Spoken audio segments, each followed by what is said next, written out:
آپ نے کعبہ کا طواف کر لیا، مقام ابراہیم پر آپ نے نماز ادا کر لی، آپ پیچھے ہٹ کر کے زمزم شریف کے کنواں پر آتے ہیں اور اس کنواں کا پانی پیتے ہیں جس کو زمزم کہا جاتا ہے۔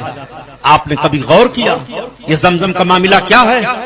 جب حضرت ابراہیم پیغمبر علیہ الصلوۃ والتسلیم حضرت ہاجرہ اور حضرت اسماعیل کو اس جگہ پر جہاں کعبہ ہے چھوڑ کر کے جانے لگے تو حضرت ہاجرہ نے عرض کیا، میرے تاجدار، آپ ہم کو اس وادی غیر ذی زرع میں نہ جہاں کھیتی ہے، نہ باڑی ہے، نہ درخت ہے، نہ پانی ہے، نہ کچھ ہے، صرف چاروں طرف سے پہاڑیاں ہیں، چھوڑ کر کے جا رہے ہیں، معاملہ کیا ہے؟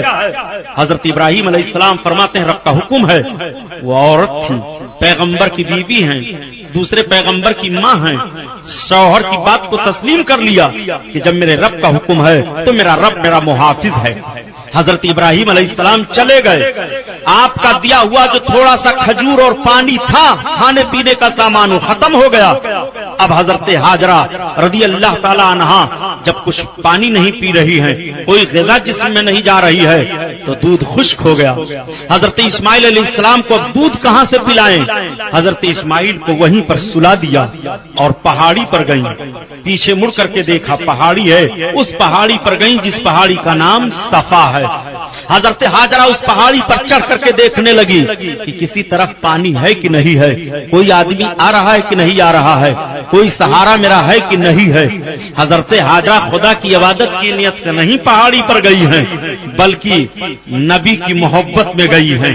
حضرت اسماعیل علیہ السلام نبی ہیں، ان کے صاحبزادے ہیں، اپنے صاحبزادے کی محبت میں پہاڑی پر چڑھ کر کے چاروں طرف دیکھ رہی ہیں، کچھ نہیں دکھائی دیا، نیچے اتری، قدم آگے بڑھا، جب تھوڑی سی ہموار زمین میں تیز دوڑ دیتی ہیں، جب دوسری پہاڑی پر چڑھی تو اس پہاڑی کا نام مروہ ہے، اور جب مروہ پہاڑی پر چڑھی تو پھر چاروں طرف دیکھنے لگتی ہیں، کوئی چیز نہیں دکھائی دے رہی ہے، مروہ پہاڑی سے پھر اتر رہی ہیں اور اترتے ہوئے پھر چل رہی ہیں، پھر اس ہموار زمین پر پہنچی جو زمین برابر ہے تھوڑا سا حصہ، تیز دوڑ پڑی اور پھر صفا پہاڑی پر آ گئی۔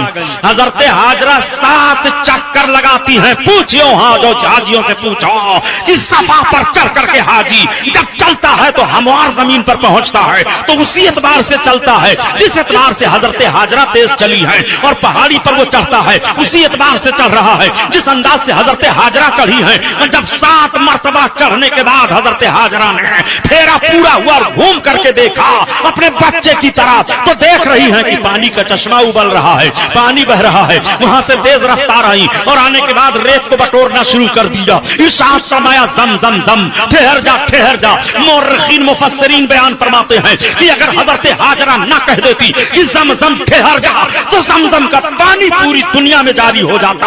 وہ حضرت اسماعیل علیہ السلام کے قدم کی برکت ہے۔ آپ ذرا غور فرمائیں، حضرت ہاجرہ نے زمزم شریف کو باندھ دیا۔ اب آپ دیکھیں یہ زمزم شریف حضرت اسماعیل علیہ السلام کے مقدس ایڑی سے لگا ہوا پانی ہے جس کو رب تعالیٰ نے سید الملائکہ حضرت جبریل کے ذریعہ سے جاری کر دیا۔ وہ پانی عام پانیوں کی طرح سے نہیں ہے، آپ اس پانی کو جس نیت سے پیئیں گے آپ کی وہ نیت پوری ہو جائے گی، اور اس کی گارنٹی میرے آقا عطا فرماتے ہیں۔ سرکار فرماتے ہیں کہ جو زمزم شریف کو جس نیت سے پیے گا اللہ تعالیٰ اس کی نیت کو پورا کر دے گا۔ مومن زمزم شریف کو خوب پیٹ بھر کر کے پیتا ہے اور منافق زمزم شریف کو پیٹ بھر کر کے نہیں پی پاتا، یہ بھی میرے سرکار کا فرمان ہے۔ آقا فرماتے ہیں زمزم شریف خوب پیو۔ نبی کونین صلی اللہ تعالی علیہ وسلم کا یہ فرمان عالی شان، زمزم شریف خوب پیو۔ زمزم شریف میں بھوک مارنے کی تاثیر ہے۔ جدید دور میں سائنس والوں نے ریسرچ کیا، اصل میں آج بالکل مزاج کے خلاف لاؤڈ اسپیکر ہے۔ میں اپنی تقریر میں منع کر دیتا ہوں کہ ایکو مت رکھنا، مگر بغیر یہ ایکو کے چل نہیں پا رہے ہیں۔ درود شریف پڑھ لو۔ اللہم صلی علی سیدنا مولانا محمد معدن الجود والکرم وعلی آلہ وبارک وسلم، صلاۃ و سلام علیک یا رسول اللہ صلی اللہ تعالی علیہ وسلم۔ جو بات سمجھانے کی کوشش کر رہا ہوں پیارے اسے سمجھ لو، آپ کے ایمان پر ڈاکہ کوئی نہ ڈال پائے گا۔ میرے آقا صلی اللہ تعالی علیہ وسلم کے فرمان کو سنو، آقا فرماتے ہیں جو جس نیت سے زمزم شریف کو پیے گا. آج دور جدید میں بھی ریسرچ کرنے والوں نے ریسرچ کیا اور بتایا کہ 40 اجزاء جو مادیات کے طاقت دینے والے پائے جاتے ہیں وہ ساری طاقتوں کی چیزیں زمزم شریف میں پائی جا رہی ہیں. وہ زمزم شریف ہے. شفا کے نیت سے پیو اچھے ہو جاؤ گے, شفاعت کی نیت سے پیو بخش دیے جاؤ گے, صحت کی نیت سے پیو صحت پاؤ گے. جس نیت سے بھی زمزم شریف کو پیو اللہ تعالیٰ اس نیت کو آپ کے بھلا کر دے گا. وہ زمزم شریف کی تاثیر ہے. اچھا تو کیا زمزم شریف کو بیٹھ کر پیو؟ ہر پانی تو آپ کھڑے ہو کر کے پیتے ہیں. آپ کہو گے سبحانی صاحب نہیں, اگر میں کھڑے ہو کر کے پیوں گا تو مفتیان کرام, علماء کرام, شریف طبقہ, مسائل دینیا کو جاننے والے لوگ کہیں گے یہ ادب کے خلاف ہے, تمہیں پانی اس طرح سے نہیں پینا چاہیے, بیٹھ کر کے پانی پیو. بمبئی کا پانی ہم پیئیں تو بیٹھ کر کے پیئیں, یہاں کے نل کا پیئیں تو بیٹھ کر کے پیئیں, پوری دنیا کا پانی پیئیں تو بیٹھ کر کے پیئیں, لیکن جب زمزم شریف کا پانی ہم پیئیں گے تو کھڑے ہو کر کے پیئیں گے. اور وہ بھی نہیں, جہاں بھی زمزم شریف کا پانی پیو گے کھڑے ہو کر کے پیجئے. مسجد میں پیجئے تب بھی کھڑے ہو کر پیجئے, اپنے گھر میں پیجئے تب بھی کھڑے ہو کر پیجئے, بازار میں پیجئے تب بھی زمزم شریف کا پانی کھڑے ہو کر پیجئے. میں آپ سے پوچھنا چاہتا ہوں, آپ وہیں پر پھر سوال کر سکتے ہو کہ ہم زمزم شریف کا پانی پیئیں تو کس طرف اپنے رخ کو کر کر کے پی لیا کریں زمزم شریف کا پانی, تو فوراً آپ کو یہ قانون مل جائے گا, یہ ذہن شریعت کا مل جائے گا کہ اور پانی تو اپنے گھر میں رہ کر کے کسی بھی طرف منہ کر کے پی, کوئی بات نہیں ہے, مگر زمزم شریف کے پینے کا ادب یہ ہے کہ وہ پانی پی تو قبلہ کی طرف منہ کر کے پی, کھڑے ہو کر کے پیو. یہ ادب بتایا جا رہا ہے. میں آپ سے پوچھنا چاہتا ہوں پیارے, آخر یہ فرق کیا ہے؟ اس لیے تاکہ پتہ چل جائے کہ زمزم شریف کا پانی اور پانی یہ برابر نہیں ہے. آپ ذرا غور کر لو, جب پانی اور پانی میں برابری نہیں ہو سکتی ہے تو آدمی کیسے برابر ہو سکتا ہے؟ درجہ کیسے برابر ہو سکتا ہے؟ ہم اور آپ کیسے برابر ہو سکتے ہیں؟ رب تعالیٰ نے جب پانی کو برابر نہیں رکھا ہے تب کیسے برابری ہو سکتی ہے؟ ایک ذہن اور دے دوں, بڑے پتے کی بات ہے. ہم اور آپ برسات کا مہینہ پاتے ہیں, بارش ہوتی رہتی ہے, لیکن جو لوگ کھیتی باڑی سے تعلق رکھتے ہیں یا دیہات کے رہتے ہیں وہ ہندی مہینوں کے اعتبار سے نچھتروں کو بھی جانتے ہیں. بارش کا آخری حصہ جب آتا ہے تو اسے سیواتی کہتے ہیں. آپ نے غور کیا سیواتی کا پانی کتنا قیمتی ہوتا ہے؟ اور پانی برسے تو کوئی بات نہیں ہے, لیکن سیواتی کی بوندیں جب پڑتی ہیں تو ہر بوند کی قیمت ہوتی ہے.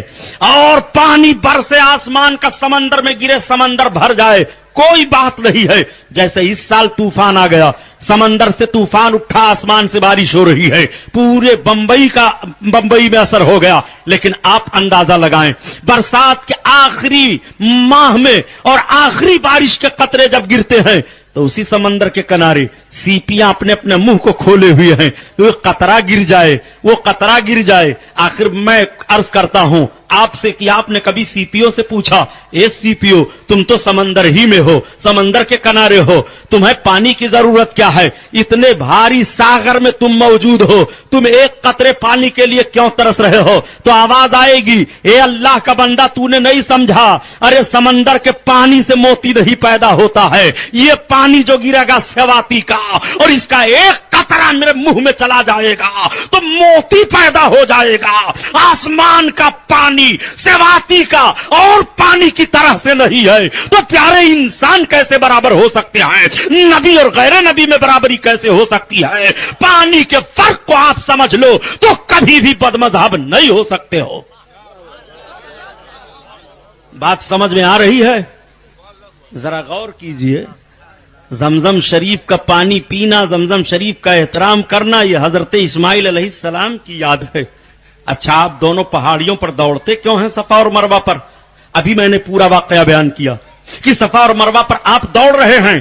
حضرت ہاجرہ حضرت اسماعیل کی ماں اللہ کی عبادت کے لیے نہیں دوڑی تھی, اپنے بیٹے کی محبت میں دوڑ رہی تھی. مگر نبی کی محبت میں ماں دوڑی ہیں دونوں پہاڑیوں پر. رب کو یادہ پسند آ گئی. رب نے قرآن میں اعلان کر دیا,